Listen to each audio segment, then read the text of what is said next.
और वहीं से हम लोग शुरू करेंगे। तो हम लोग ओम्स लॉ देख रहे थे, तो ओम्स लॉ का जो डेफिनेशन वगैरह था मैंने ले लिया था, और उस क्वेश्चन में हमको प्रूफ करना था J equal to sigma into E, ये हमको प्रूफ करना था। तो देख लेते हैं हम लोग, J equal to sigma into E proof करना था। तो हम लोग एक फॉर्मूला जानते हैं, I जो होता है ओम्स लॉ से V अपॉन R के बराबर होता है, ठीक है। कुछ बेसिक फॉर्मूलों की जरूरत पड़ेगी इसको प्रूफ करने के लिए, वो क्या है, तो I को हम लिख सकते हैं, चूंकि करंट डेंसिटी होता है, करंट डेंसिटी का फॉर्मूला होता है I अपॉन A, तो हम लोग I को लिख सकते हैं J इंटू ए, यानी करंट को लिखा जा सकता है J इंटू ए, ये ठीक है। V को हम लोग क्या लिख सकते हैं, V को हम लोग लिख सकते हैं E इंटू एल, क्योंकि ये हमने पढ़ा है electric field equal to minus D V upon D R. तो अगर कंडक्टर का लेंथ L है तो हम लोग यहाँ पे E इक्वल टू V, और कंडक्टर का लेंथ L है, ये डी आर रहता है, तो यहाँ पे L लिख सकते हैं। तो V इक्वल टू यहाँ से हम लोग E इंटू एल लिख सकते हैं, तो यहाँ से V का फॉर्मूला है। और तीसरा जो रेसिस्टेंस है, इसको हम लोग लिख सकते हैं रो L अपॉन ए होता है रेसिस्टेंस का फॉर्मूला। तो ये इन सब फॉर्मूले की मदद से हम लोग उसको प्रूफ कर सकते हैं। ये पिछले सेशन से मैंने कंटिन्यू किया है, तो देखिएगा। I के जगह पे मैं लिख सकता हूँ J इंटू ए, V के जगह पे मैं लिख सकता हूँ E इंटू एल, सब यहाँ से लिख रहा हूँ मैं, ओके। R के जगह पे मैं लिख सकता हूँ रो L अपॉन ए, ठीक है। अब J into A equal to E into L, और A पलट के जाएगा ऊपर, तो ये आ गया A, और बटे में रो इंटू एल, L से L कैंसिल, और ये A से ये A कैंसिल, तो ये आ गया J equal to E upon rho. अब देखते हैं हम लोग रो क्या होता है। रेसिस्टिविटी को हम लोग 1 अपॉन सिग्मा लिख सकते हैं। कंडक्टिविटी रेसिस्टिविटी का रेसिप्रोकल होता है, तो हम लोग लिख सकते हैं resistivity equal to 1 upon sigma, 1 upon conductivity. So इसको लिख सकते हैं J equal to E upon 1 upon sigma, और सिग्मा पलट के ऊपर जाएगा, और हमारा फाइनल फॉर्मूला आ जाएगा J equal to sigma into E. So this is the proof. Ohm's law के स्टेटमेंट के बाद ये हमको प्रूफ करना था। So this is what we have proved. आगे देखते हैं हम लोग अगला क्वेश्चन क्या है। सो अगला क्वेश्चन हम लोग देखेंगे। Next question is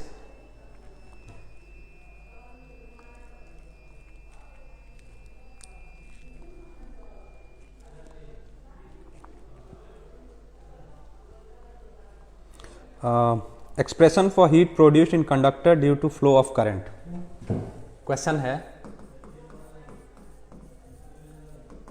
expression for heat produced in the conductor due to flow of current। ये यानी H equal to I square R T को हमको प्रूफ करना है। H equal to I square R T, this is what we have to proof, ठीक है। देखते हैं। तो ये पूरा क्वेश्चन क्या रहता है, लास्ट में आपसे पावर भी पूछा जाता है इसमें, तो इसको पहले प्रूफ कर लेते हैं। Suppose we have a conductor, इस कंडक्टर को मैंने एक बैटरी से इसको हमने एक बैटरी से कनेक्ट किया, इसमें आई करंट फ्लो हो रही है, और इसके जो टर्मिनल्स हैं इनके बीच का पोटेंशियल डिफरेंस है V, और इसका लेंथ है L, ये कंडक्टर का लेंथ है L। So this is what the given condition is. Let I current is flowing in the conductor, and this conductor is connected to a battery, so I current is flowing in it, and the potential difference across the terminals is V, and the length of the conductor is L। ये हमारा कुछ assumption है, तो assumption को लिख लेते हैं। Let AB is a conductor, let AB is a conductor connected to a battery,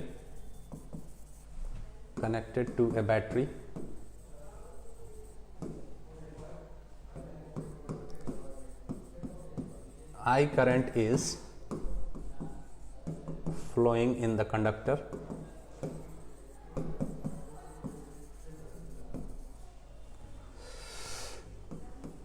potential difference equal to V and length of conductor is L. So this is what we have written कि मान लिया हमने कि AB एक conductor है और इसको एक बैटरी से जोड़ा गया है। बैटरी से जोड़ने पे यहाँ पे I करंट फ्लो होगा। I करंट फ्लो होने के कारण इसके पोटेंशियल डिफरेंस इसके टर्मिनल्स पे V है और इस कंडक्टर का जो लेंथ है वो L है। सो एक फॉर्मूला हम लोग जानते हैं, क्या हम लोगों को मालूम है, V is equal to W upon Q होता है। ठीक है, यहां से अगर मैं निकालूं तो W इक्वल टू क्या हो जाएगा, V इंटू क्यू हो सकता है। और फर्स्ट लॉ ऑफ थर्मोडायनेमिक्स क्या कहता है कि यहाँ पे जो कंडक्टर में हीट प्रोड्यूस होगा वो वर्क डन ही तो है, तो हम क्या इसको लिख सकते हैं, W को हीट प्रोड्यूस्ड H, क्योंकि जो इसमें वर्क डन होगा वो करंट फ्लो होगी तो हीट प्रोड्यूस होगा, तो work done is nothing but the heat produce, तो H equal to V into Q लिख सकते हैं हम लोग, बिल्कुल लिखा जा सकता है। अच्छा, Q क्या होता है, क्या हम Q को लिख सकते हैं, Q इक्वल टू IT होता है, तो हम लिख सकते हैं H equal to V into Q के जगह पे लिखा जा सकता है I into T. Okay, V क्या होता है, ओम्स लॉ से IR के बराबर होता है, तो यहाँ पे हम लिख सकते हैं H इक्वल टू V के जगह पे हम लोग क्या लिख सकते हैं, IR, तो ये हो गया IR इंटू IT, तो ये हो जाएगा H equal to I square RT। So this is the expression for heat produced in the conductor, H equal to I square RT।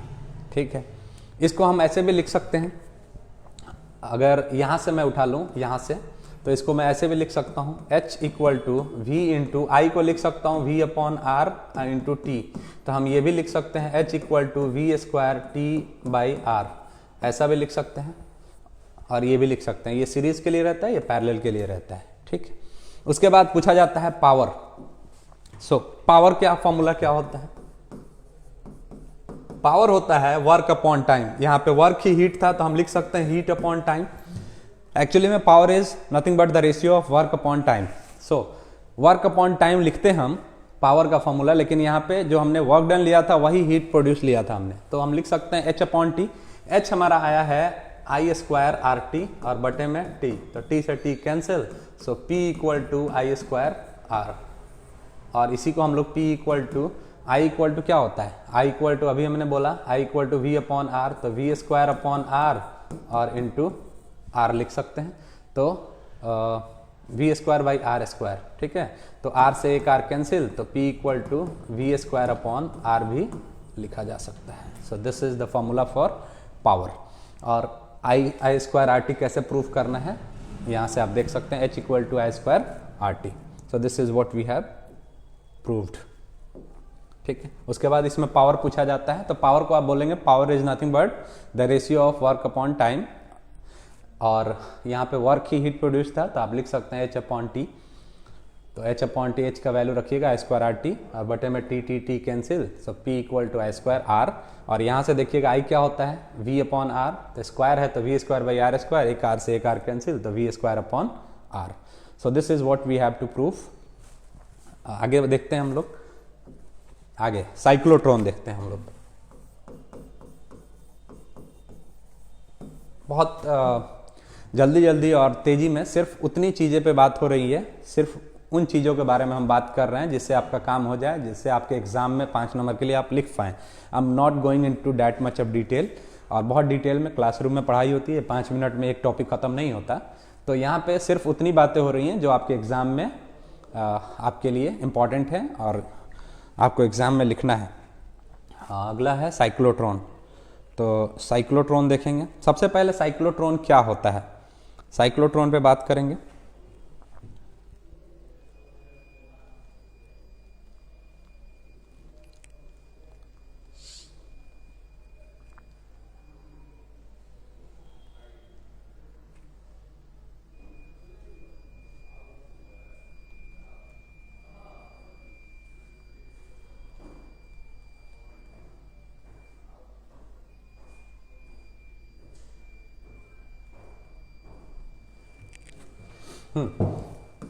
सबसे पहले मैं इसको डिफाइन कर देता हूं। A cyclotron is a device that is used to accelerate positively charge particles. और particle accelerator के तौर पे इसका इस्तेमाल किया जाता है। अच्छा, पार्टिकल एक्सेलरेटर के तौर पे क्यों? क्योंकि कोई भी न्यूक्लियर रिएक्शन कराना हो, न्यूक्लियस कहाँ होता है? एटम के अंदर। अगर उसको तोड़ के देखना है तो किसी पार्टिकल से बहुत तेज उसको स्ट्राइक कराना पड़ेगा। सो पार्टिकल एक्सेलरेटर के तौर पे इसका यूज किया जाता है। So this is a device which is used to accelerate positively charge particles. ठीक है, इसका यूज क्या क्या है? पहले तो न्यूक्लियर रिएक्शन कराने के लिए, न्यूक्लियस को तोड़ के देखने के लिए इसका इस्तेमाल करते हैं। दूसरा, अगर कोई सॉलिड है जिसमें हम आयंस को इंसर्ट करना चाह रहे हैं, तो ये सॉलिड है और बहुत आराम से ऐसे फेंकेंगे तो आयन जाके इसमें नहीं रहेगा, बहुत तेजी में इसको एक्सेलरेट कराना पड़ेगा। और तीसरा, रेडियो एक्टिव डीके को स्टार्ट करने के लिए भी इसका इस्तेमाल किया जाता है। So this is what cyclotron is. ठीक है, लिविंगस्टन एंड लॉरेंस, ये दो साइंटिस्ट हैं जिन्होंने इसका पहली बार डिस्कवर किया था इसको। ओके, साइक्लोट्रॉन कैसे काम करता है बहुत आराम से मैं आपको समझा देता हूँ। देखिए, सबसे पहले एक सर्कल बना लीजिए और इस सर्कल को दो पार्ट में कर लेते हैं हम लोग।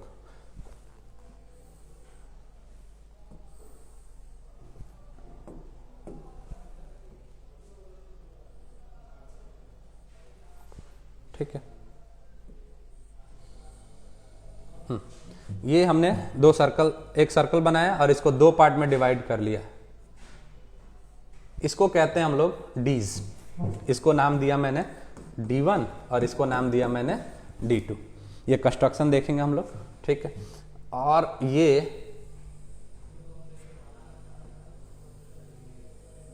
होलो मेटेलिक स्फीयर है, होलो मेटेलिक स्फीयर है ये। ठीक है, यहां पे सेंटर पे हमने रखा एक चार्ज का सोर्स S, यहां से चार्ज निकलेगा। ठीक है, और पार्टिकल एक्सेलरेटर के तौर पे काम करने के लिए, बहुत डिटेल है ये, मैं बहुत डिटेल में नहीं जा रहा हूं, क्रॉस फील्ड का इस्तेमाल करते हैं। क्रॉस फील्ड क्या मतलब? इलेक्ट्रिक फील्ड और मैग्नेटिक फील्ड को परपेंडिकुलर यूज करते हैं। ठीक है, इसको कनेक्ट किया एक वेरी हाई वोल्टेज से, बहुत ज्यादा वोल्टेज रहता है 10,000 के आसपास, and very high frequency. Very high frequency अगर हो गया तो इसको हम ऑसिलेटर भी कहते हैं। इसको बहुत हाई फ्रीक्वेंसी को हम ऑसिलेटर भी कहते हैं। एनसीईआरटी कहती है 10⁻⁶, 10⁻⁷ हर्ट्ज का। ठीक है, ये एसी करंट है। शुरू में मानते हैं कि ये प्लस है, ये माइनस है। एसी का मतलब क्या होता है? साइन चेंज होता है। तो इसकी फ्रीक्वेंसी बहुत ज्यादा है तो एक बार ये प्लस, ये माइनस, फिर ये प्लस, ये माइनस, इस तरह से ये लगातार स्विच होगा, चेंज होगा।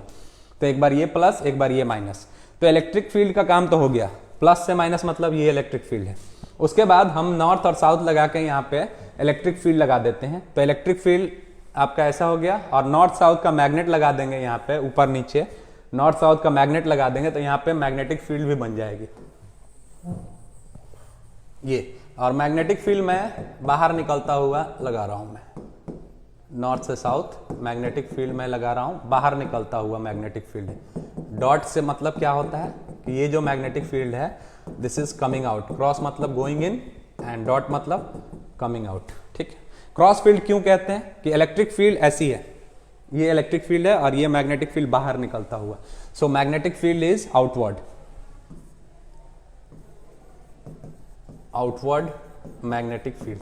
अच्छा, इलेक्ट्रिक फील्ड तो यहां से बन जाएगा, प्लस से माइनस की तरफ जाएगा। ठीक है, अब जब हम इसको स्टार्ट करेंगे तो यहां से S से निकलेगा चार्ज पार्टिकल, और S से निकलेगा चार्ज पार्टिकल। तो इलेक्ट्रिक फील्ड में जब भी आप किसी चार्ज पार्टिकल को रखिएगा वो एक्सेलरेट होता है, उसकी स्पीड बढ़ती है।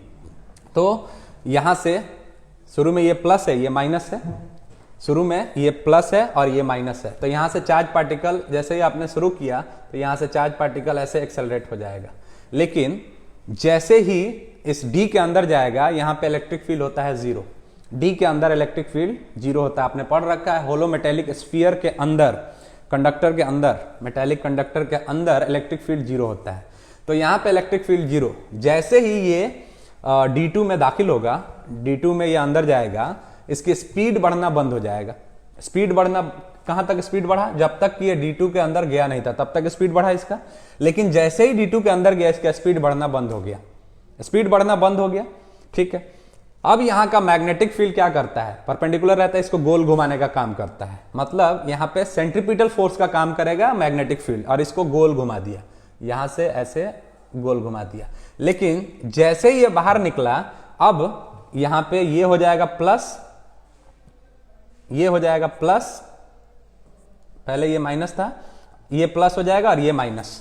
ठीक है, अब इलेक्ट्रिक फील्ड इधर बन गया प्लस से माइनस की तरफ। अब ये फिर एक्सेलरेट होके यहां से स्पीड बढ़ जाएगी। अब बताओ कि यहां पे जो स्पीड थी वो स्पीड और ये स्पीड क्या एक ही होगी? तो आंसर ये है कि यहाँ की स्पीड कम होगी और यहाँ की स्पीड बढ़ जाएगी, क्योंकि अंदर में इसकी स्पीड नहीं बढ़ी थी, इतने दूर में स्पीड बढ़ी थी जब ये S से जब तक D2 के अंदर नहीं गया था। इलेक्ट्रिक फील्ड में स्पीड बढ़ती है, एक्सेलरेट होता है, तो यहाँ पे स्पीड बढ़ी और मैग्नेटिक फील्ड यहाँ के इसको गोल घुमा दिया। जब ये बाहर निकला फिर ये एक्सेलरेट हुआ, मतलब स्पीड बढ़ गई इसकी। अब ये बड़े सर्कल में चक्कर लगाएगा क्योंकि स्पीड बढ़ गई है। लेकिन जैसे ही D1 के अंदर जाएगा, यहाँ पे फिर से D आ गया, तो इसके अंदर भी इलेक्ट्रिक फील्ड जीरो होता है। तो इलेक्ट्रिक फील्ड जीरो होता है तो स्पीड तो बढ़ना बंद हो जाएगा, लेकिन यहाँ का मैग्नेटिक फील्ड इसको सर्कल में घुमाएगा, और इस बार का सर्कल थोड़ा बड़ा होगा। क्यों बड़ा होगा? क्योंकि यहाँ स्पीड बढ़ा था। ठीक है, फिर यहां से जब बाहर निकलेगा तो ये प्लस हो गया और ये माइनस, फिर से यहां पे एक्सेलरेट हो जाएगा, और एक्सेलरेट होकर जैसे ही अंदर जाएगा फिर से यहाँ का इलेक्ट्रिक फील्ड जीरो, स्पीड बढ़ना बंद, लेकिन यहाँ का मैग्नेटिक फील्ड इसको गोल घुमाएगा, और इस तरह से ये कंटिन्यू ऐसे इसके रेडियस के बराबर आ जाएगा, बड़े वाले के रेडियस के बराबर। और यहां से यहां पे एक रखते हैं जो लास्ट में इसको एग्जिट कराने के लिए, यहां पे बोला जाता है, यहां से एक रख लिया इसको टारगेट पे हिट कराने के लिए। जब यहां तक पहुंच जाएगा तो यहां से ये एग्जिट हो जाएगा। ठीक है, this is how a cyclotron works. कैसे काम किया? इसको बहुत हाई फ्रीक्वेंसी हाई वोल्टेज से जोड़ा गया, एसी है ये, मतलब ये स्विच होगा, एक बार ये प्लस ये माइनस और एक बार ये माइनस ये प्लस, स्विच होगा। इलेक्ट्रिक फील्ड से स्पीड बढ़ेगी और मैग्नेटिक फील्ड इसको गोल घुमाएगा। तो जैसे ही ये डी के अंदर जाएगा इसकी स्पीड बढ़ना बंद और मैग्नेटिक फील्ड गोल घुमा देगा, हर बार सर्कल बड़ा होता जाएगा, और इस तरह से लास्ट में जाके यहाँ से ये जहाँ पे टारगेट है वहां पे हिट करा दिया जाएगा। This is how the cyclotron works. इसमें लास्ट में पूछा जाता है कि साइक्लोट्रॉन से बहुत हाई स्पीड तक पहुंचाते हैं पार्टिकल को। बहुत हाई स्पीड का मतलब क्या? बहुत हाई काइनेटिक एनर्जी, क्योंकि काइनेटिक एनर्जी में क्या आता है? काइनेटिक एनर्जी के फॉर्मूले में आता है kinetic energy equal to half mv²। अगर v ज्यादा तो काइनेटिक एनर्जी ज्यादा। तो देखते हैं हम लोग उसका एक कैलकुलेशन कर लेते हैं, इसका भी, इसका यहाँ पे इसका कैलकुलेशन फॉर साइक्लोट्रॉन, कुछ कैलकुलेशंस हैं, देख लेते हैं। साइक्लोट्रॉन, यहां पे सेंट्रीपिटल फोर्स किसके बराबर था? सेंट्रीपिटल फोर्स की कमी को कौन पूरा किया? सेंट्रीपिटल फोर्स की कमी को पूरा किया यहां magnetic field, sorry magnetic force. तो सेंट्रीपिटल फोर्स का फॉर्मूला होता है, अगर चार्ज पार्टिकल का मास m है और v वेलोसिटी है तो v², और जिस रेडियस में घूम रहा है r, mv²/r। और मैग्नेटिक फोर्स का क्या होता है? QVB sine theta. तो साइन 90 हो जाएगा यहाँ पे, क्योंकि क्रॉस फील्ड है, 90 डिग्री पे है, तो साइन 91 QVB। ठीक है, तो ये हो जाएगा mv²/r इक्वल टू QVB।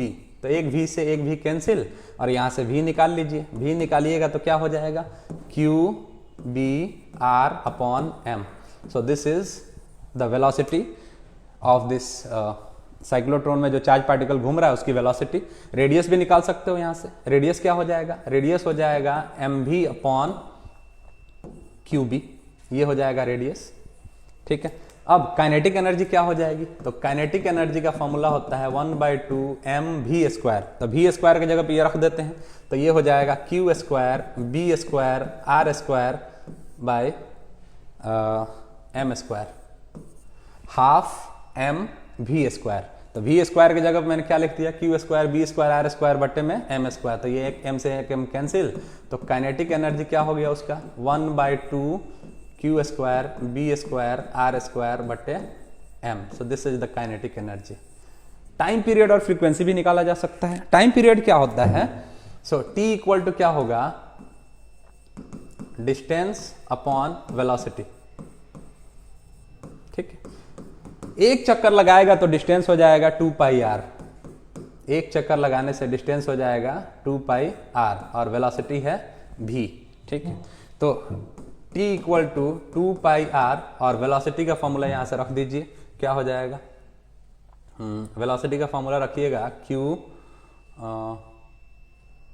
एक काम करते हैं, 2 पाई आर, तो r के जगह पे यहां से रख देते हैं mv अपॉन क्यू बी और यहाँ पे बटे में है v, एक v से एक v कैंसिल, तो t equal to 2 pi m upon Q B. यहाँ से आप फ्रीक्वेंसी भी निकाल सकते हैं, टाइम पीरियड का उल्टा होता है तो ये उलट दीजिएगा तो फ्रीक्वेंसी हो जाएगा। सो this is the velocity for the charge particle, radius, kinetic energy and time period. ये सब साइक्लोट्रॉन के लिए है। ये क्वेश्चन बार बार आपके बिहार बोर्ड में गलत दिया जा रहा था और टाइम पीरियड का ऐसे पूछा जा रहा था। टाइम पीरियड वेलोसिटी पे डिपेंड नहीं करता। वेलोसिटी देखो, टाइम पीरियड वेलोसिटी से इंडिपेंडेंट हो गया है। So the time period is independent of the velocity. आगे बढ़ेंगे हम लोग। ये था साइक्लोट्रॉन। साइक्लोट्रॉन के बाद देखते हैं अब कौन सा है आगे।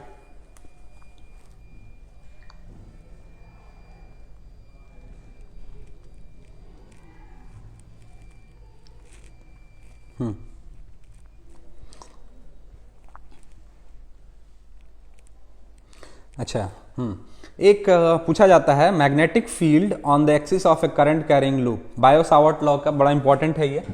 मैग्नेटिक फील्ड, हेलो, अच्छा अजीम जी सर, हम कॉल करते हैं, लाइव क्लास ले रहे हैं एक। ठीक। Magnetic field on the axis of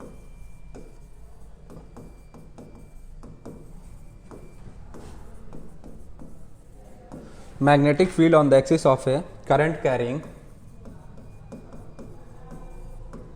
circular loop।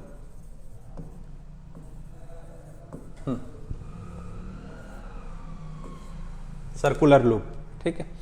ये बहुत पूछा जाता है, ये बायो सावर्ट लॉ का एप्लीकेशन है।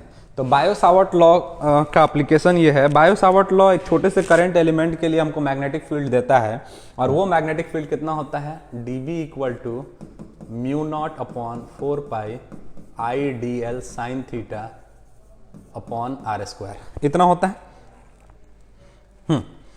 यहां पे बोला जा रहा है कि ये एक कोई सर्कुलर कॉइल है और सपोज इसका रेडियस है a, इस सर्कुलर कॉइल का रेडियस है a।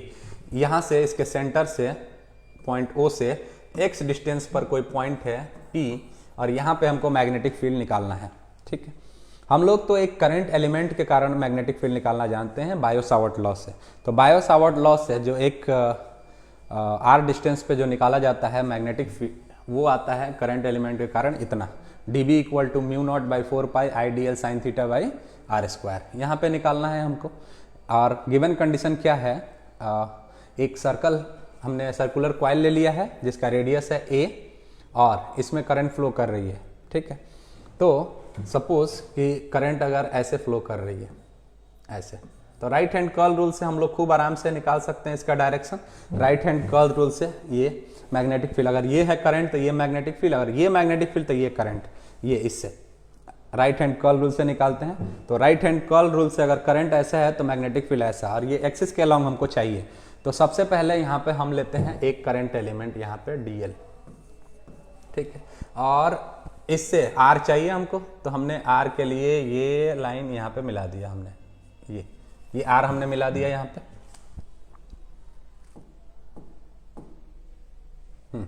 यहां से हमने r मिला दिया। ठीक है, ये r कितना होगा खूब आराम से बताया जा सकता है। पाइथागोरस अगर लगा दें हम यहाँ पे तो ये हो जाएगा a square plus x square का अंडर रूट, जिसको हम बोल सकते हैं a square plus x square का पावर 1/2। ठीक है, यहां पे हमको मैग्नेटिक फील्ड निकालनी है, ठीक है। यहां पे मैग्नेटिक फील्ड का डायरेक्शन किधर होगा? मैग्नेटिक फील्ड का डायरेक्शन अगर इधर करंट है तो ये इधर होना चाहिए, तो मैग्नेटिक फील्ड आर पे परपेंडिकुलर, तो ये रहा मैग्नेटिक फील्ड, ठीक है, डीबी। ओके, अगर डायमेट्रिकली अपोजिट साइड ले लूं, मैं यहां पे भी एक डीएल ले लूं, तो यहां से भी ये मुझे कनेक्ट करना पड़ेगा और इस पे परपेंडिकुलर आएगा यहां का मैग्नेटिक फील्ड, तो ये हो गया डीवी इसके कारण सिमेट्री से, और ये इसका एक्सिस है, ठीक है। पी पॉइंट को हटाना पड़ेगा मुझे यहां से,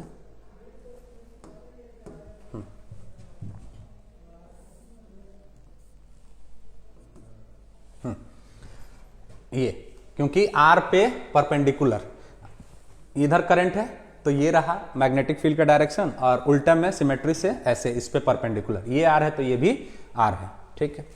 ये अगर ए है तो ये भी ए है। अब हमको कुछ एज्यूम करना पड़ेगा, यहाँ पे क्या एज्यूम करना पड़ेगा कि यहाँ पे ये थीटा है, ये भी थीटा है, तो अगर ये थीटा है और ये 90 डिग्री है इस पे, तो ये यहां से हम इसको कंपोनेंट में तोड़ देते हैं, तो ये तो हो जाएगा डीबी कॉस थीटा, ये भी हो जाएगा डीबी कॉस थीटा, और इसका कंपोनेंट इसके 90 डिग्री पे ऐसे, इसको बोलेंगे हम लोग डीबी साइन थीटा, और इसको बोलेंगे हम लोग डीबी साइन थीटा।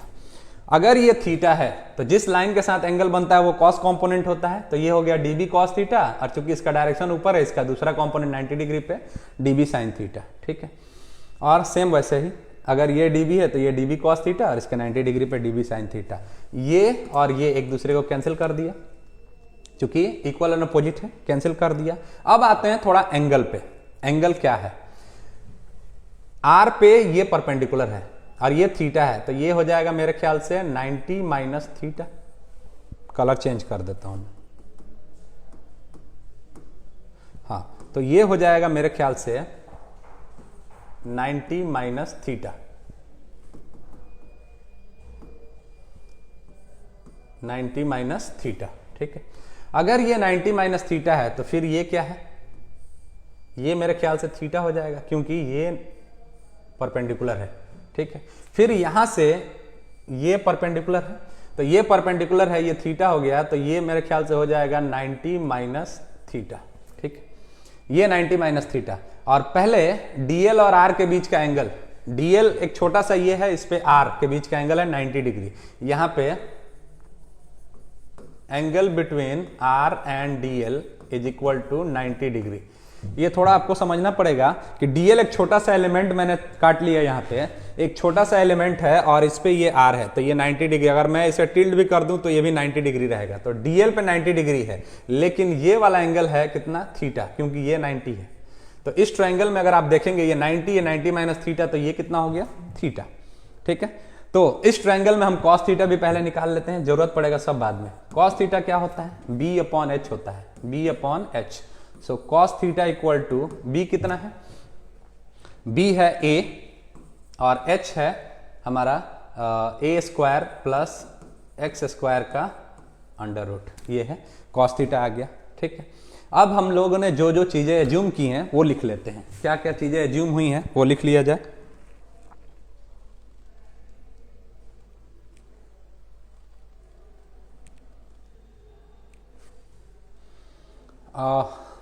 यहां पे लिख देता हूं मैं, late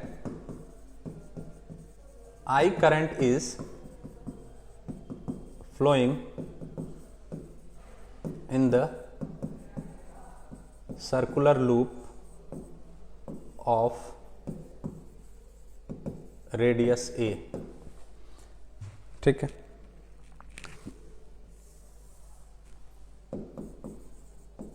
There is a point P at a distance x from the center, and we have to find magnetic field at P, ठीक है। और angle between R and DL 90 पहले मैं लिख चुका हूं, ठीक है। तो यहां तक हुआ।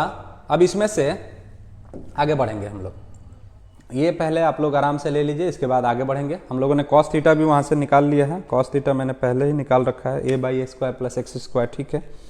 We have to find dB, we have to find magnetic field, okay.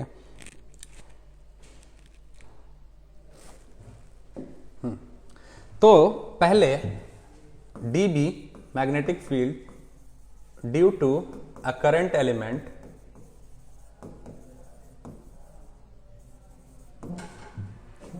dl, तो dl के कारण कितना होगा वो देख लेते हैं हम लोग। तो ये होगा dB = I/dl sin theta by, ये तो μ0/4π I/dl sin theta by r² होता है dB। तो dl के कारण इतना हम लोग जानते हैं, ठीक है। Now dB is resolved in its components and its sign component cancels each other and hence total magnetic field will be due to cos component।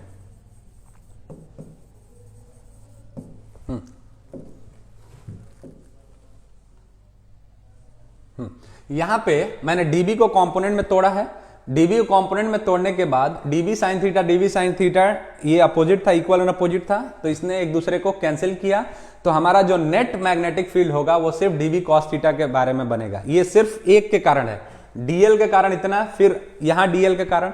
और हम लोग क्या करेंगे, मैथ्स में हम लोग यहाँ पे मैथ्स लगाते हैं, छोटा सा dl के लिए निकाल लेते हैं और छोटे छोटे टुकड़ों में इसको बांट के क्या करेंगे, इंटीग्रेट कर देंगे, तो पूरे के लिए निकल जाएगा।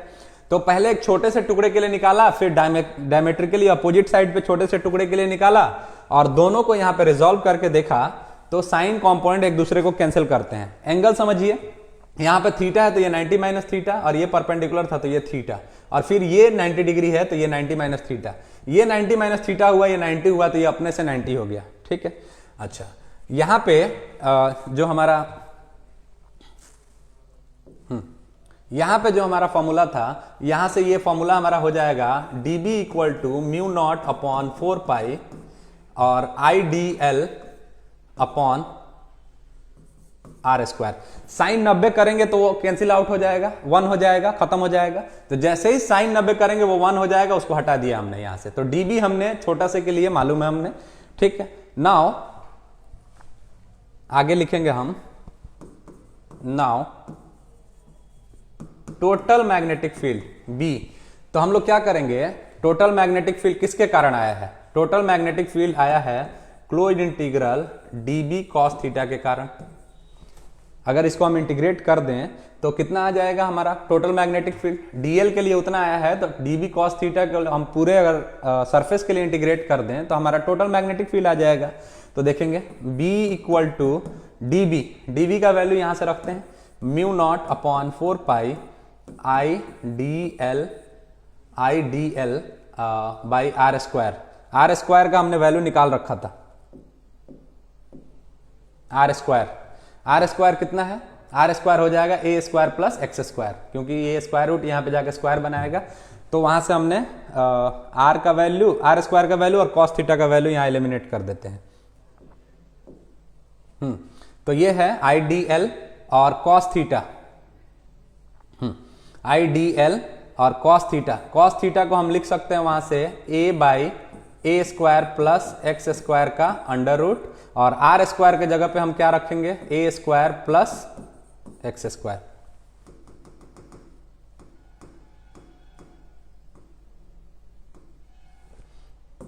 a² + x², ठीक है।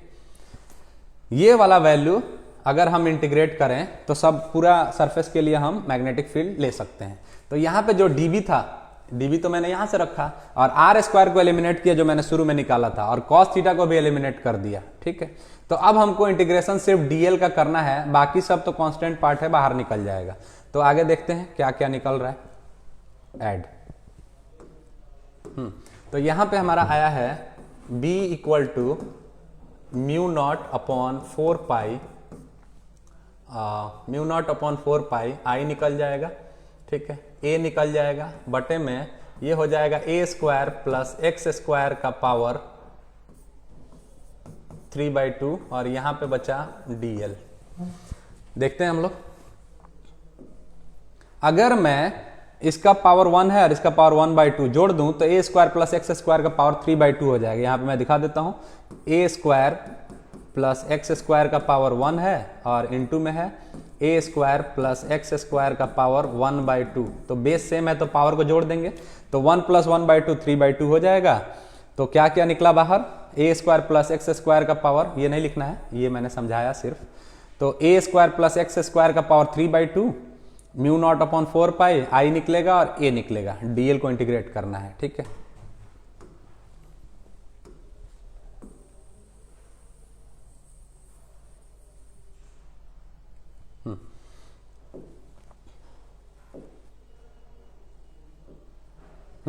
तो यहां से सिर्फ dl, b equal to mu naught upon 4 pi I A square plus x square का पावर 3/2 और dl का इंटीग्रेशन l निकलेगा और सर्कुलर पाथ के लिए क्या हो जाएगा, l हो जाएगा 2 पाई r, लेकिन r कितना है उस सर्कल का, a है, तो 2 पाई a, तो यहां पे हो जाएगा 2 पाई a। हो गया इंटीग्रेशन खत्म। यहाँ पे 2 पाई r होता, लेकिन r मत लिखिएगा, r अलग चीज है और a अलग चीज है। वहां पे जो मैंने सर्कुलर कॉइल लिया है उसका रेडियस मैंने a लिया हुआ है, तो 2 पाई a, ठीक है। अब मैग्नेटिक फील्ड इक्वल टू ये हो जाएगा म्यू नॉट अपॉन 4 पाई, ये हो जाएगा 2 पाई से 4 पाई कटा मत दीजिएगा क्योंकि न्यूमेरिकल बनाने में इसका ये वैल्यू फिक्स रहता है, तो 10 का पावर -7 आसान हो जाता है, तो कटाया नहीं जाता है। तो यहां से हो जाएगा बाबू 2 पाई I A square upon A square plus x square का पावर 3/2। सो ये काफी है, यहां तक छोड़ सकते हैं। कई बार बोलता है कि अगर a बहुत छोटा हो गया x से तो क्या करेंगे, a बहुत छोटा हो गया x से तो क्या करेंगे। कई बार स्पेशल केस रहता है। क्या स्पेशल केस रहता है,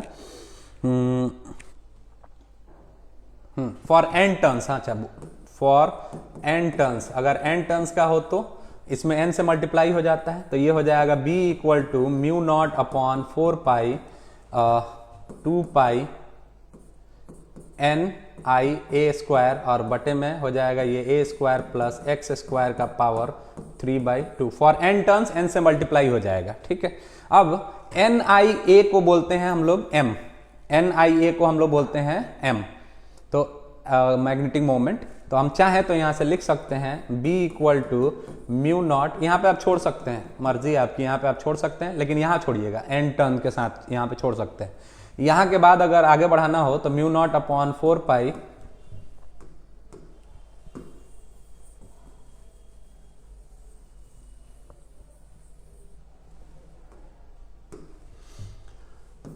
म्यू नॉट अपॉन 4 पाई, ये हो जाएगा 2 पाई ए m अपॉन ए स्क्वायर प्लस एक्स स्क्वायर का पावर 3/2, ऐसा भी लिखा जा सकता है, ठीक है। और ठीक है, इतना भी लिखा जा सकता है। यहां बेसिकली छोड़ दीजिएगा, बहुत लंबा हो जाएगा, इसके आगे लिखिएगा तो बहुत लंबा हो जाएगा, इसको छोड़ ही देता हूं मैं, इसको छोड़ देता हूं मैं। तो this is the magnetic field due to current carrying circular loop on the axis of current carrying circular loop. अगला देखेंगे हम लोग,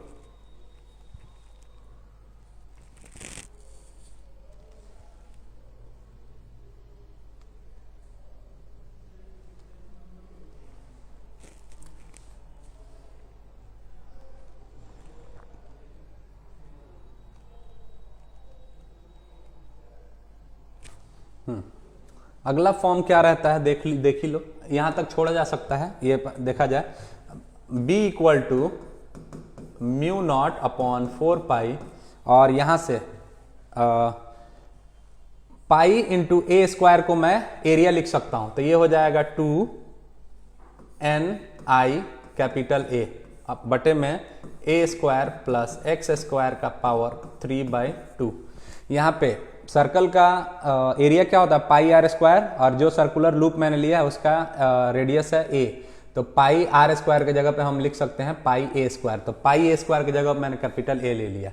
अब NIO को हम मैग्नेटिक मोमेंट बोलते हैं, तो ये हो जाएगा B equal to mu naught upon 4 pi 2 capital M, और बटे में अगर A छोटा हो ना, कई बार बोला जाता है इफ A बहुत छोटा है x से, तो यहाँ पे A को नेग्लेक्ट कर देते हैं और ये हो जाएगा एक्स स्क्वायर का पावर 3/2, ये कैंसिल, तो ये मैग्नेटिक फील्ड आ जाता है म्यू नॉट अपॉन 4 पाई 2m/x³, जो बार मैग्नेट के कारण आता है। So this is the final description. करना क्या है आपको, शुरू से देख लीजिए आप। पहले नंबर एक सर्कुलर कॉइल लीजिएगा, इसका एक्सिस ले लीजिएगा सेंटर से x डिस्टेंस पे, यहाँ पे एक छोटा सा करंट एलिमेंट लीजिएगा, एक छोटा सा dl लीजिएगा, और उसके लिए r डिस्टेंस पे मैग्नेटिक फील्ड हम लोग निकालना जानते हैं, तो वो होता है म्यू नॉट अपॉन 4 पाई बायो सावर्ट लॉ से म्यू नॉट अपॉन 4 पाई IDL sign theta upon r square, तो ये हम लोग जानते हैं। ठीक है, यहां से r निकालिएगा तो पाइथागोरस से हो जाएगा a square plus x square का अंडर रूट, और cos थीटा का निकालिएगा, थीटा कैसे, अगर ये थीटा है तो ये dB और डायमेट्रिकली अपोजिट का भी सेम रहेगा, तो dB को अगर कंपोनेंट में तोड़ दिया जाए तो dB sin थीटा एक दूसरे को कैंसिल करेगा, और dB cos थीटा के कारण ही टोटल मैग्नेटिक फील्ड बनेगा, क्योंकि sin थीटा उधर भी लेंगे उस साइड भी लेंगे तो ये sin थीटा एक दूसरे को कैंसिल कर देगा, cos के कारण ही बनेगा। तो ये अगर थीटा है तो ये 90 माइनस थीटा, फिर ये थीटा, फिर ये 90 माइनस थीटा, अगर ये 90 माइनस थीटा है, ये 90 है तो ये थीटा, और DL और R के बीच का एंगल 90 रहता है, ये याद रखिएगा, उसके बाद से सारा डेरिवेशन है। इस तरह से हमने ये देखा magnetic field on the axis of current carrying circular loop. Next कौन सा है देख लेते हैं।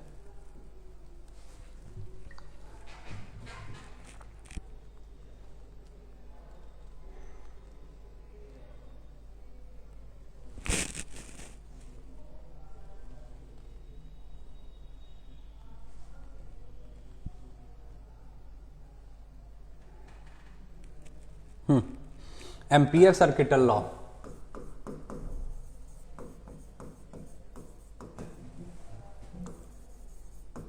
एम्पियर सर्किटल लॉ ये क्या कहता है, एम्पियर सर्किटल लॉ कि closed integral B.dl equal to mu naught times of I।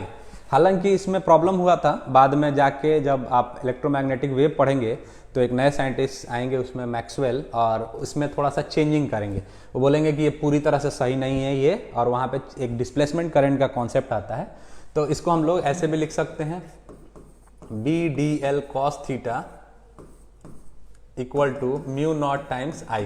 ये समझिए कि जो इलेक्ट्रोस्टैटिक्स में गॉस लॉ का सिग्निफिकेंस है ना, वही मैग्नेटिज्म में एम्पियर सर्किटल लॉ का सिग्निफिकेंस है। ठीक है, तो इसका डेफिनेशन लिखते हैं हम लोग। डेफिनेशन क्या है, line integral of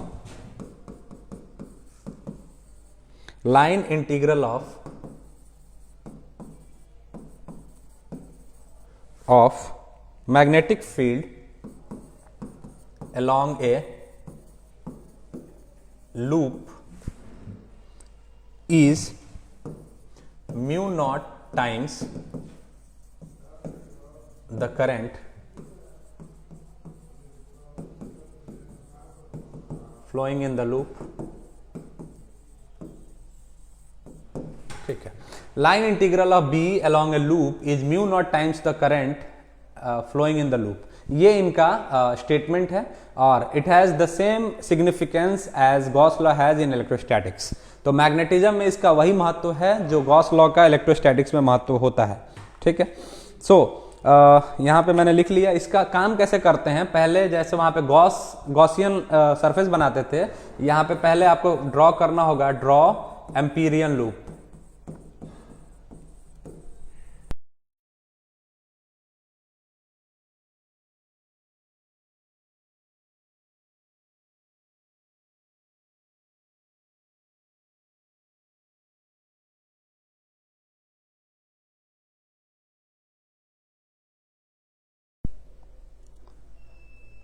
dear students, my name is engineer Azad Siddiqui और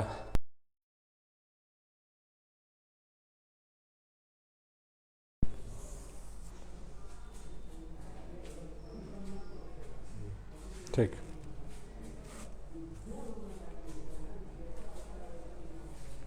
दोनों को अपेंड कर देंगे।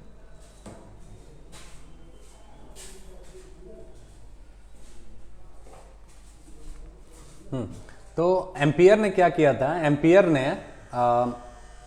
बहुत ही सिंपल कर दिया था मैग्नेटिक फील्ड को mu naught times of current के साथ, और यहां से हम इसको डिफाइन कर सकते हैं line integral of magnetic field along a loop is mu naught times the current flowing in the loop. और इसमें काम करने का तरीका क्या रहेगा? पहले नंबर एक एम्पेरियन लूप को बनाएंगे, दूसरा B D L cos theta left hand side को कैलकुलेट करेंगे, उसके बाद टोटल करंट हम कैलकुलेट करेंगे आई, ठीक है, उसके बाद अप्लाई कर देंगे। तो इसके कारण पहले तो ये डेफिनेशन हो गया। डेफिनेशन के बाद पूछा जाएगा आपसे एक, इसमें जो क्वेश्चन पूछा गया वो मैं लिख देता हूं। Magnetic field due to current in a long straight conductor, in a long straight conductor, ठीक है। ये एक कंडक्टर है और इसमें आई करंट फ्लो कर रही है। तो अगर इसमें आई करंट फ्लो कर रही है ऐसे, अगर इसमें ऐसे आई करंट फ्लो कर रही है तो ये मैग्नेटिक फील्ड, तो हमने यहां से एक आर डिस्टेंस पे कोई पॉइंट लिया P और हर जगह इतना ही रखते हुए एक एम्पीरियन लूप बना लिया, और ये आर डिस्टेंस है P, और मैग्नेटिक फील्ड जहां है वहीं हमने अपनी लाइन भी बना ली है। इसीलिए जो हमारा एंगल होगा यहाँ पे हम लोग इसको कुछ नाम दे देते हैं XY। Let there is a conductor XY in which I current is flowing. I current is flowing.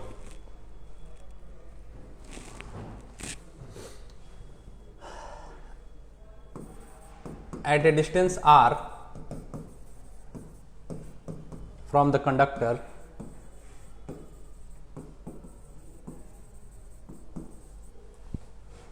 there is a point P.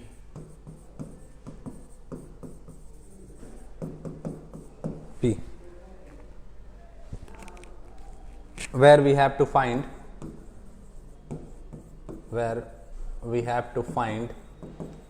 Magnetic field.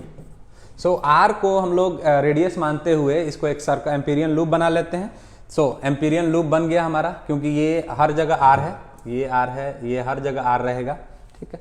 ये जैसे इधर आर है वैसे इधर ये हर जगह ये वाला डिस्टेंस सेम है आर, ठीक है। तो एम्पीरियन लूप हमने बना लिया, ठीक है। एम्पीरियन लूप बनाने के बाद एम्पीरियन लूप बन गया। सो मैग्नेटिक फील्ड और डीएल, कोई भी एक करंट एलिमेंट लेंगे तो मैग्नेटिक फील्ड इधर ही है और DL, so the angle between magnetic field and DL is 0, ठीक है। और करंट फ्लो कर रहा है आई, टोटल करंट कितना फ्लो कर रहा है आई। तो पहले तो लेफ्ट हैंड साइड निकाल लेते हैं, closed integral B D L cos theta, ठीक है। तो यहां से B magnetic field B D L cos theta यहां पे लिखते हैं। सो ये आ जाएगा, बी कांस्टेंट है, हर जगह एक जैसा होगा, एम्पीरियन लूप हमने बनाया तो हर जगह एक जैसा होगा, और ये हो जाएगा डी एल और कॉस 0, ठीक है। तो ये हो जाएगा बी डी एल का इंटीग्रेशन एल, अगर रेडियस आर है तो 2 pi R, B into 2 pi R और कॉस 0 1। तो ये निकल गया left hand side, closed integral B D L cos theta equal to B into 2 pi R, क्योंकि एल निकलेगा डीएल का इंटीग्रेशन और सर्कल है तो 2 पाई आर, तो बी इंटू 2 पाई आर। आगे बढ़ते हैं हम लोग। टोटल करंट कितनी है? Total current in the conductor ये आई है, तो टोटल करंट कंडक्टर में हो गया आई, ठीक है। अगर टोटल करंट आई हो गया, now we have to apply closed integral B D L cos theta equal to mu naught times I. तो इसके बदले में हमने निकाला था b इंटू 2πr और ये हो जाएगा mu naught into I. So b is equal to आ जाएगा mu naught upon I by 2πr। So this is the magnetic field due to a straight conductor. ठीक है, सो ये हो गया। पहले डेफिनेशन लिखिएगा, बहुत तेजी में जा रहा हूं और शॉर्टकट में जा रहा हूं ताकि आप लिख पाएं। तो पहले वो डिफाइन कर दीजिएगा कि line integral of magnetic field along a loop is mu naught times of the current flowing in the conductor. वो लिख लीजिएगा B D L cos theta equal to mu naught into I. और उसके बाद ये जो मैंने अभी डिराइव किया ये क्वेश्चन गेस हुआ था। आगे बढ़ेंगे हम लोग। न्यूमेरिकल के लिए क्या करते हैं, इसमें न्यूमेरिकल के लिए हम लोग इसको 4π बना लेते हैं। तो ये हो जाता है म्यू नॉट अपॉन 4π और ये हो जाता है I mu naught I upon R. तो इसको 4π बनाएंगे तो ऊपर 2 देना पड़ेगा ना, तो ऊपर 2 दे देते हैं ताकि न्यूमेरिकल बनाने में आसानी होती है और इसका वैल्यू आसानी से हम लोग 10⁻⁻7 रख पाते हैं। ठीक है, आगे बढ़ेंगे। और कौन सा क्वेश्चन था?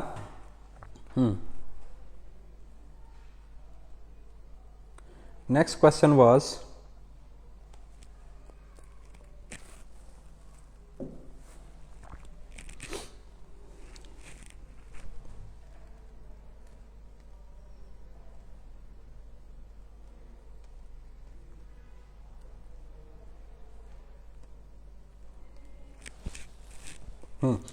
बाकी जो क्वेश्चन था ब्रॉड साइड ऑन पे मैग्नेटिक फील्ड निकालना था। वो क्वेश्चन जो हमने इलेक्ट्रिक फील्ड इंटेंसिटी निकाला था on axial line on equatorial line, वही चीज है यहाँ पे मैग्नेटिक फील्ड में। सेम रहेगा, मैग्नेटिक फील्ड में ज्यादा फर्क नहीं पड़ता। वहां पे इलेक्ट्रिक फील्ड में P इक्वल टू 2QL है और यहाँ पे capital M equal to 2 small m into L रहेगा। तो सब कुछ लगभग वैसे ही रहता है। और ब्रॉड साइड ऑन का मतलब परपेंडिकुलर बाइसेक्टर। तो यहाँ पे इक्वेटोरियल पोजीशन पे इलेक्ट्रिक फील्ड जैसे निकाला गया था वैसे ही मैग्नेटिक फील्ड निकाला जाएगा। और टॉर्क का जो हमने पढ़ा था P क्रॉस E आया था टॉर्क इलेक्ट्रिक फील्ड में, या इसी को लिखते थे PE साइन थीटा। यहां पे जब हम पढ़ेंगे मैग्नेटिक फील्ड में तो यहां पे आएगा M क्रॉस B, ये आएगा M क्रॉस B। यहां पे सब कुछ वैसे ही रहेगा जैसे हम लोग इलेक्ट्रिक फील्ड में रखे थे। इलेक्ट्रिक फील्ड में चार्ज रखे थे और चार्ज पे जो फोर्स लग रहा था ऐसे ये लग रहा था QE, तो यहाँ पे लगेगा MB। और एक इधर लग रहा था MB, यहाँ लगेगा और वहां पे लग रहा था QE। इक्वल एंड अपोजिट एक दूसरे को कैंसिल करेगा। सब कुछ एग्जैक्टली रहेगा जैसा कि हमने इलेक्ट्रिक फील्ड में पढ़ा था। बस ये जो चार्ज का काम रहता है ना इलेक्ट्रिक फील्ड में, वही यहाँ पे M का काम रहता है, पोल स्ट्रेंथ। तो M क्रॉस B और यहां से निकालोगे तो MB साइन थीटा, एकदम सेम फॉर्मूला जाता है। तो ये सब क्वेश्चन आई होप आप कर लेंगे। ठीक है, आगे जो हम लोगों को देखना है इसमें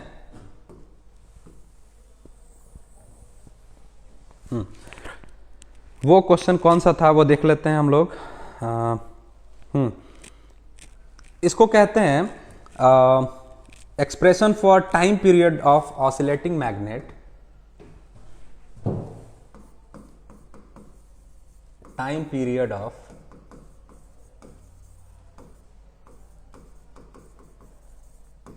ऑसिलेटिंग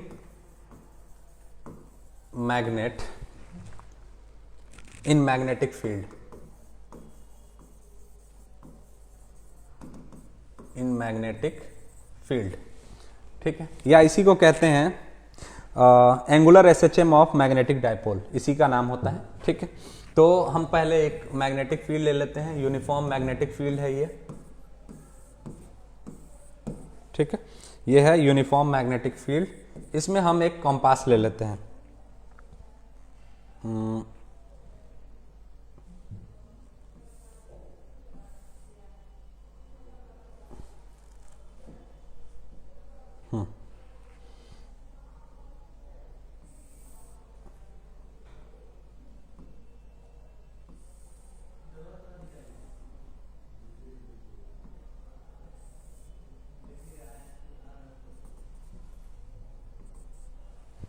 इसमें एक कंपास ले लेते हैं हम लोग जो कि थीटा एंगल बना रहा है मैग्नेटिक फील्ड के साथ।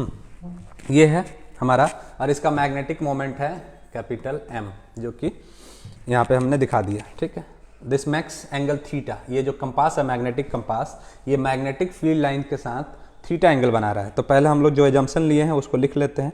Late there is a magnetic compass, let there is a magnetic compass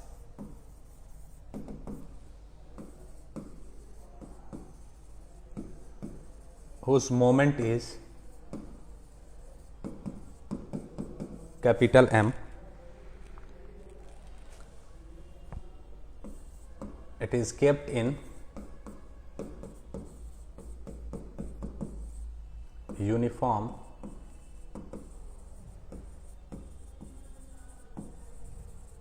magnetic field such that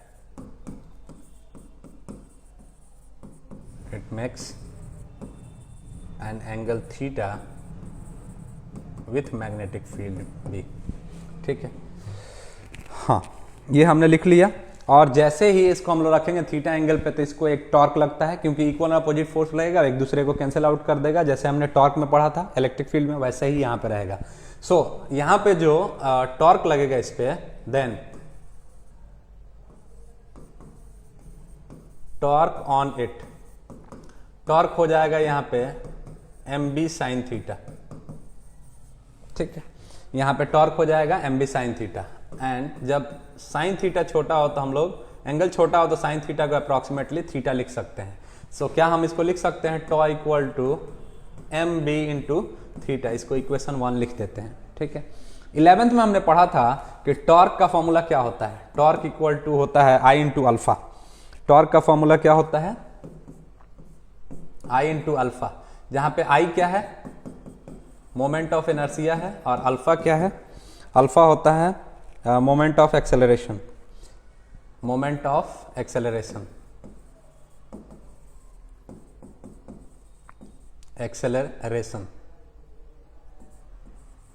moment of acceleration. ठीक है, तो आई अल्फा, इसको इक्वेशन 2 ले लेते हैं। अब दोनों टॉर्क के बराबर का है, तो ये राइट साइड भी सेम हो सकता है, लेफ्ट साइड सेम है, तो इसको हम लिख सकते हैं I alpha equal to M B into theta, लिखा जा सकता है I alpha equal to M B into theta. ठीक है, एक और फॉर्मूला हमको यहाँ पे रखना पड़ेगा कि अल्फा होता है ओमेगा स्क्वायर थीटा के बराबर। तो यहाँ पे मैं रख देता हूँ आई इंटू अल्फा के जगह पे मैंने रख दिया omega square theta equal to M B theta. तो थीटा से थीटा कैंसिल हुआ और ओमेगा स्क्वायर आ जाएगा एम बी अपॉन आई के बराबर। यहाँ पे ध्यान से देखेंगे कि टॉर्क का फॉर्मूला यहाँ पे जैसे ही हम यूनिफॉर्म मैग्नेटिक फील्ड में रखेंगे, इस पे एक टॉर्क लगेगा, वो टॉर्क होगा एम बी साइन थीटा के बराबर।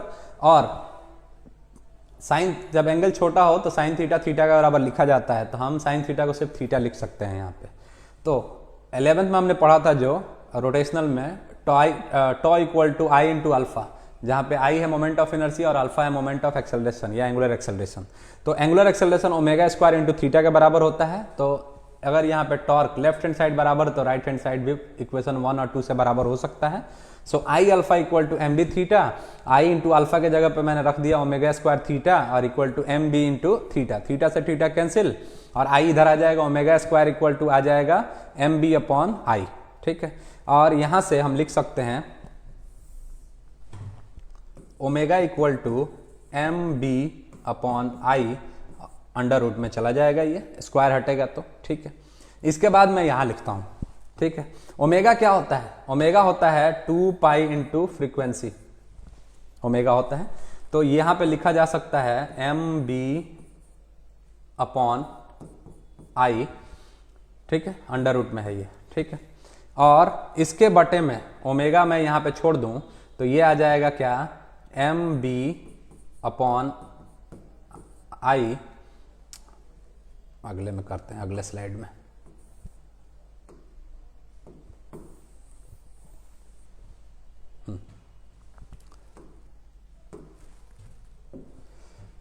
ये हो जाएगा omega equal to M B upon I.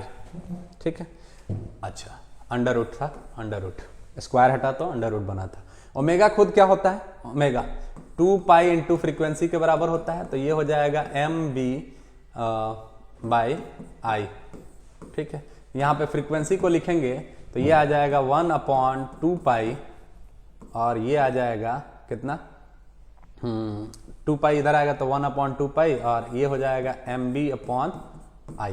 ठीक है, फ्रीक्वेंसी क्या होता है 1/टाइम पीरियड, तो फ्रीक्वेंसी को हम लिख सकते हैं 1/टाइम पीरियड इक्वल टू 1/2 mb/i। और इसको जब पलट देंगे हम तो t इक्वल टू हो जाएगा 2 pi i/m into b। So this is the expression for time period when a magnetic compass is placed in uniform magnetic field। So ये है उसका expression t equal to 2 pi i/m into b। ठीक है, so this is the expression. आगे question देखेंगे हम लोग। हाँ, आगे का क्वेश्चन है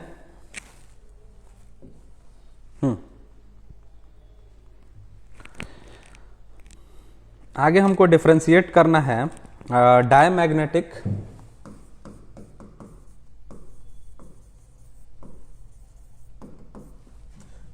पैरामैग्नेटिक और फेरोमैग्नेटिक में। बहुत डिटेल में नहीं जाएंगे हम लोग, एकदम सिंपल में। तो सबसे पहले हम लोग देखेंगे कि अगर यहाँ पे कोई एक मैग्नेट है और यहाँ पे हमने डायमैग्नेटिक मटेरियल को रखा तो ये यहाँ पे वीकली रिपेल होता है।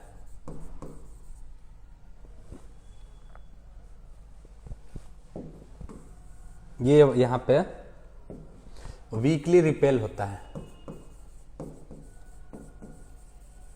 ठीक है, अच्छा, यहाँ पे कोई चुंबक है और यहाँ पे कोई पैरामैग्नेटिक मटेरियल को रखा जाए तो ये वीकली अट्रैक्ट होता है। ये अट्रैक्ट होता है वीकली अट्रैक्ट।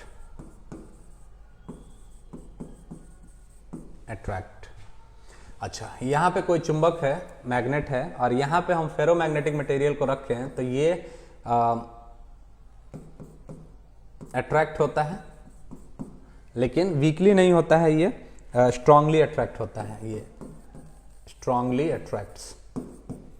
ठीक है, तो डायमैग्नेटिक का पहला, इन तीनों में सिमिलरिटी हम लोगों को देखना है, तीनों में डिफरेंस देखना है। तो डायमैग्नेटिक अगर मैग्नेट के पास रखोगे तो ये वीकली रिपेल्ड होगा, पैरामैग्नेटिक वीकली अट्रैक्ट करता है और फेरोमैग्नेटिक स्ट्रांगली अट्रैक्ट करता है। इसका दूसरा पॉइंट हम देखते हैं कि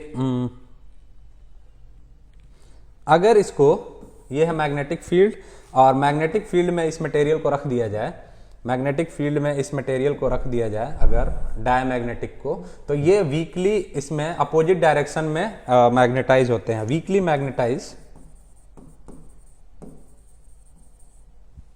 ये मैग्नेटिक फील्ड है तो weakly magnetise in opposite direction, direction of B. तो ये मैग्नेटिक फील्ड का अपोजिट डायरेक्शन में वीकली मैग्नेटाइज होते हैं। अगर इसको रख दिया जाए मैग्नेटिक फील्ड में पैरामैग्नेटिक को, तो ये वीकली मैग्नेटाइज होते हैं।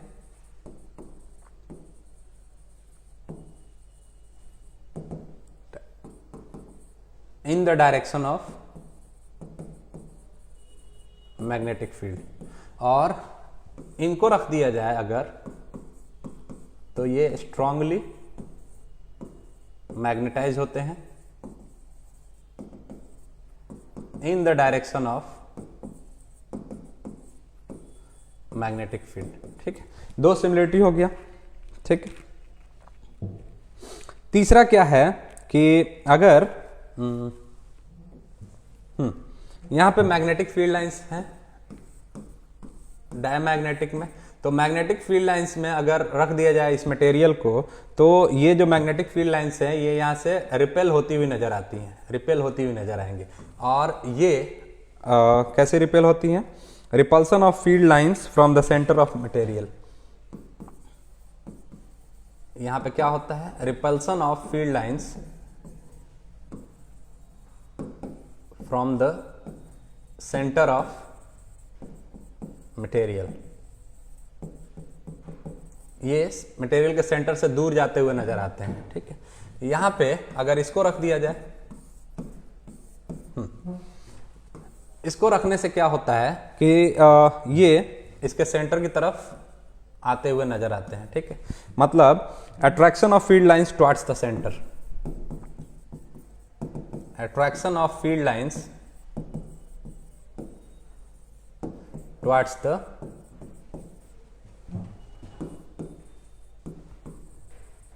सेंटर। यहां पे जब हम फेरोमैग्नेटिक को रखते हैं, फेरोमैग्नेटिक को रखेंगे तो ये क्या होता है, ये सब इसके सेंटर की तरफ आने की कोशिश करता है, ये सारे लाइंस इसके सेंटर की तरफ आने की कोशिश करते हैं। ठीक है, strong attraction of field lines, यहां पे वही चीज लिखेंगे, strong attraction of field lines, attraction of field lines towards the centre, towards the centre of material. ठीक है, नेक्स्ट है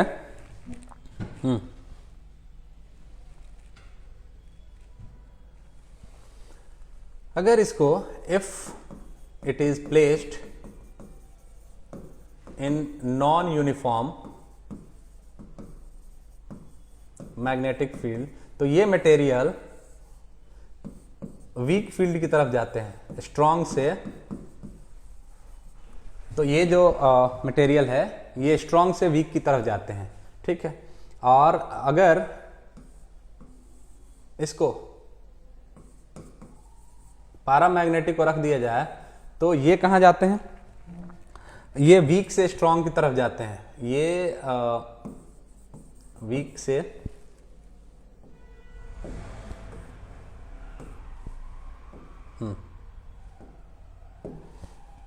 ये वीक से स्ट्रॉन्ग फील्ड की तरफ जाते हैं। सेम चीज है, if it is placed in non uniform magnetic field, ये वीक से स्ट्रॉन्ग की तरफ जाते हैं। ठीक है, और यहां इसको रख दिया जाए अगर, तो ये भी वीक से स्ट्रॉन्ग फील्ड की तरफ जाता है। ठीक है, नॉन यूनिफॉर्म मैग्नेटिक फील्ड में रखने पे ये स्ट्रॉन्ग फील्ड से वीक फील्ड की तरफ जाता है डाई, पारा जाता है वीक से स्ट्रॉन्ग, लेकिन थोड़ा बहुत तेजी से नहीं जाएगा, ये हाईली अट्रैक्ट होता है। ये नॉन यूनिफॉर्म में रखने पे वीक से स्ट्रॉन्ग की तरफ ये भी जाता है। ठीक है, नेक्स्ट पॉइंट है अगर इनका एक्सटर्नल मैग्नेटिक फील्ड हटा लिया जाए, if external magnetic field is removed they lose their magnetism. ठीक है, ये पॉइंट मैं लिख नहीं रहा हूं, लिखने में टाइम जा रहा है। इसमें डायमैग्नेटिक से अगर अब इनका एक्सटर्नल मैग्नेटिक फील्ड हटा लिया जाए तो ये अपना मैग्नेटिज्म खो देंगे। ठीक है, इनका भी अगर हटा दिया जाए एक्सटर्नल मैग्नेटिक फील्ड तो ये भी अपना मैग्नेटिज्म खो सकते हैं, पैरामैग्नेटिक भी। लेकिन फेरो में क्या होता है कि ये खुद परमानेंट मैग्नेट होते हैं, तो अगर इनसे एक्सटर्नल मैग्नेटिक फील्ड हटा भी दिया जाए तो इनकी मैग्नेटिज्म रहती है, that means they are permanent magnets. ठीक है, दूसरी बात कि इनमें अनपेयर्ड इलेक्ट्रॉन नहीं होते, दे डोंट हैव, बहुत डिटेल में नहीं जा रहा हूं, नहीं तो अनपेयर्ड इलेक्ट्रॉन का भी बताता मैं आपको। They don't have unpaired electrons, इनमें अनपेयर्ड इलेक्ट्रॉन होते हैं, इनमें भी अनपेयर्ड इलेक्ट्रॉन होते हैं। ठीक है, कुछ एग्जांपल्स हैं जो इसको देख लेते हैं, जैसे इसके एग्जांपल्स हैं डायमैग्नेटिक के, कॉपर, जिंक, बिस्मथ, लिख देता हूं, copper, zinc, bismuth, gold, lead, glass, marble, water, helium etcetera.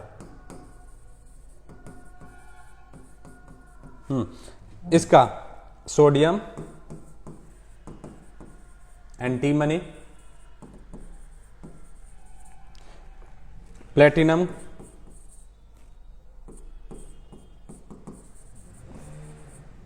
Copper chloride, उसमें कॉपर है, इसमें कॉपर क्लोराइड है, कॉपर क्लोराइड बहुत सारे हैं एटसेट्रा। इसमें बहुत गिने चुने हैं, तो इसमें क्या क्या है, आयरन,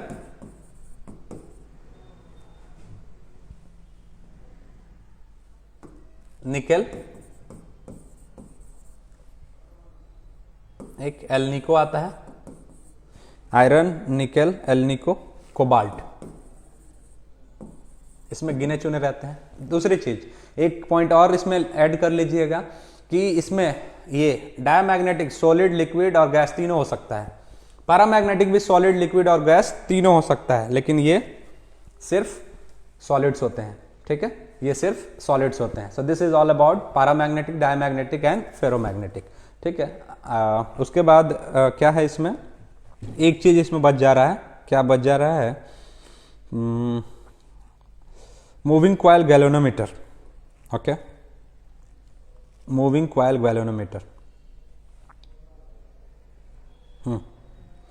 मूविंग कॉइल गैल्वेनोमीटर एक बच गया, और उधर से करंट में एक बचा है पोटेंशियोमीटर। वो बहुत बड़ा था, इसलिए आज के सेशन में मैंने नहीं लिया, नेक्स्ट सेशन में देखेंगे। चलिए, ये दोनों मैंने नेक्स्ट सेशन में ये और इलेक्ट्रोमैग्नेटिक इंडक्शन और अल्टरनेटिंग करंट खत्म कर लेंगे हम लोग कल के क्लास में। आज के क्लास में बस इतना ही। Thank you.